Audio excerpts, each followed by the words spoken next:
Hello, my name is Jade Kirby B. Saluda, and this is my presentation for Philosophy 110. A review of the literature shows a gap in how Eric Priziwara analogia entis, or analogy of being, can move beyond theological debate and truly shape Christian imagination, daily practice, and even contemporary issues. So I ask whether the analogia entis can be understood not only as a metaphysical explanation of God and creation, but also a rhythm that leads us towards adoration. To this, I answer that yes, it does.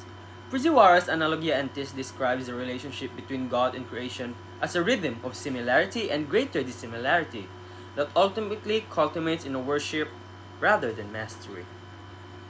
I say this because first, while creation reflects God, it never collapses into Him. Every likeness reveals an even greater unlikeness. This prevents us from treating God as something we can fully control, while still affirming His nearness in creation.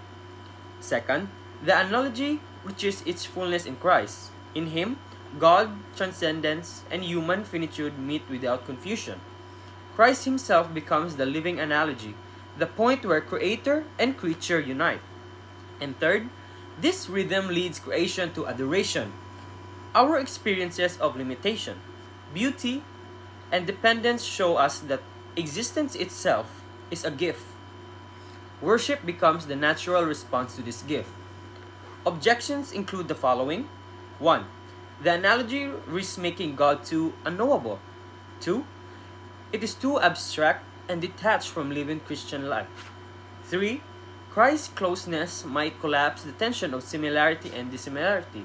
To this, I answer that, first, the greater dissimilarity does not abolish knowledge, but protects God's transcendence while preserving closeness. Second, the analogy is not just speculative, it is existential. It shapes prayer, service, humility, and worship in daily life. Finally, third, Christ does not erase the rhythm, but embodies it. He is fully divine and fully human, the clearest expression of God's transcendence and our dependence. To conclude, Fujiwara's analogy of being shows us that the mystery of God and the wonder of creation converge in adoration. Creation is a reflection of God, but never His equal.